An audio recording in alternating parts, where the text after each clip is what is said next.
Leszokhat-e magától egy nárcisztikus a pornózásról és a maszturbálásról, vagy ez nála kényszeres? Mi ennek a pszichológiai aspektusa? Porn, constant consumption of porn is an addiction, similar to any addiction, like alcoholism or drug abuse. It has a compulsive element in the sense that the narcissist needs not only narcissist, any porn addict needs the pornography. The same way that a drug addict needs a drug, or alcoholic needs a shot, and so on and so forth. So there's nothing different about this, and the question is generalized. Can an addict quit an addiction? And the answer is yes, of course. Any addict can quit an addiction.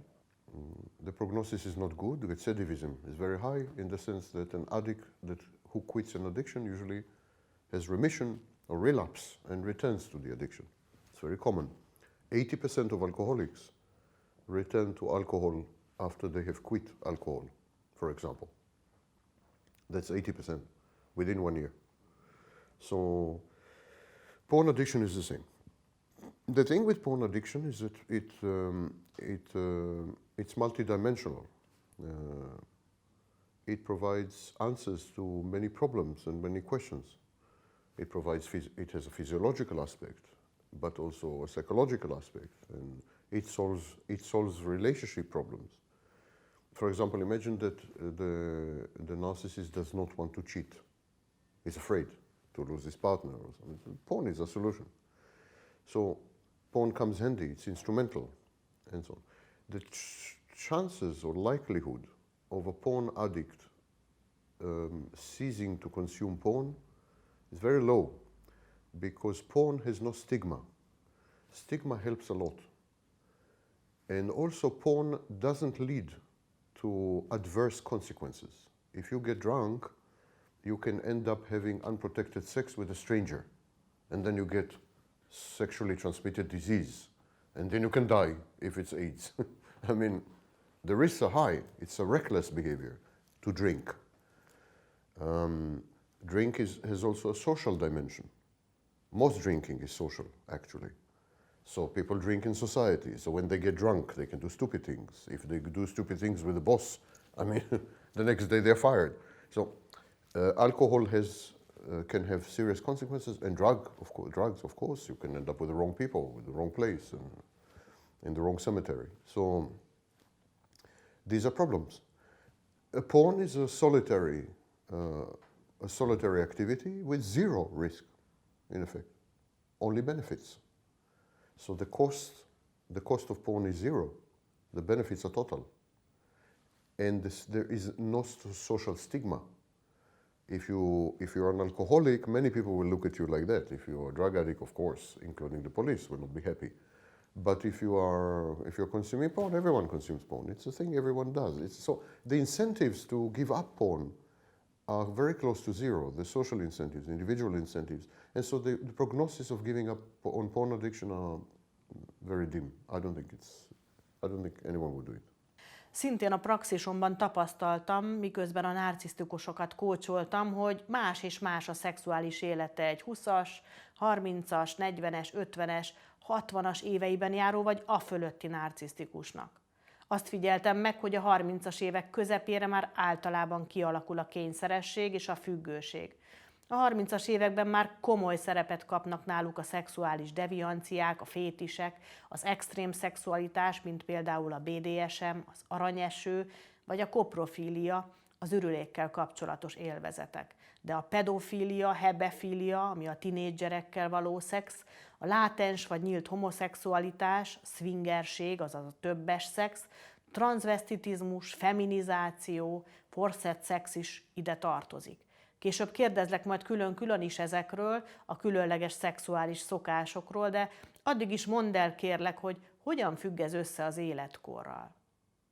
First of all, thank you very much for the arousing and exciting list. I would like to have a copy later, if you don't mind.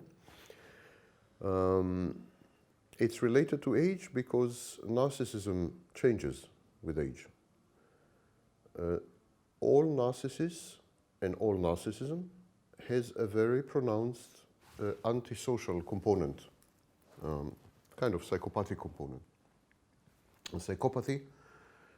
This psychopathic component has to do with novelty seeking, dominance seeking, risk taking, defiance, especially defiance of authority and accepted social mores and conventions, laws.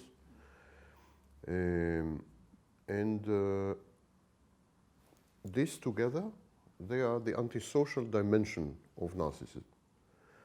Now, exactly like psychopathy proper, exactly like antisocial personality disorder, the antisocial dimension of narcissism peaks, is at a maximum, when the narcissist is between 35 and 40.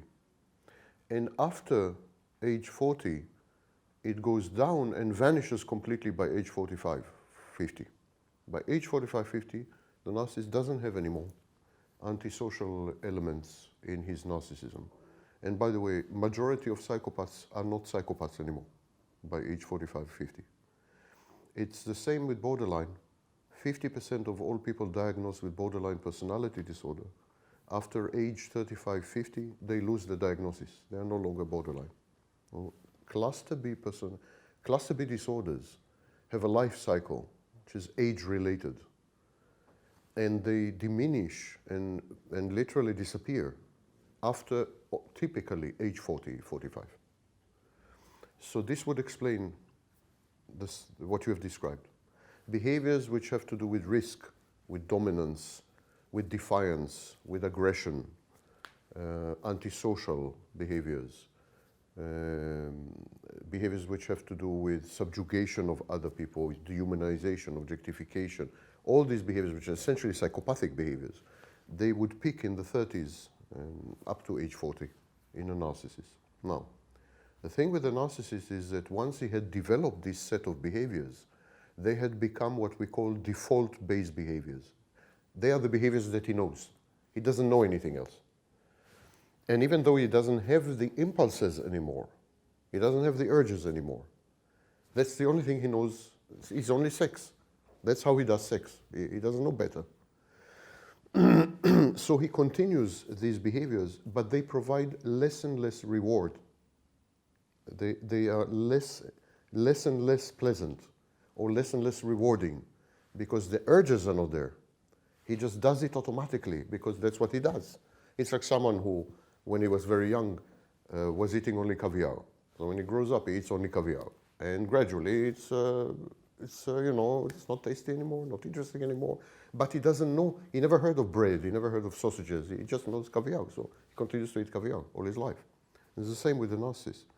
So narcissists after age 40 are what we call sex discrepant. Their sexual practices do not provide sexual pleasure and gratification and fulfillment. So they, because of that, they escalate.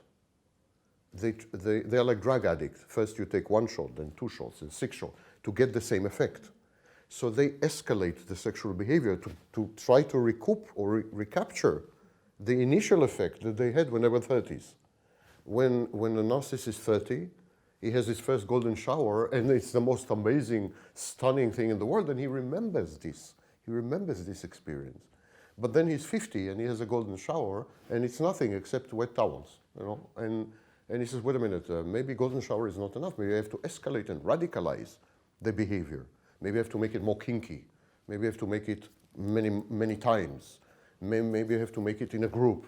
So he tries to improvise on the basic behavior. He tries to augment it. He tries to embellish it, and decorate it, and ornament it, so that it recaptures the original excitement. But he always fails. So as he fails, he gravitates to more and more extreme behaviors. More extreme behaviors. So if he was into discipline, for example, in his 30s, so as a discipline in his 30s, a slap on the face would obtain the result. By the time he's 50 or 60, he would demand extreme whipping, extreme spanking, blood drawing, being hanged, shibari. He would go to extremes.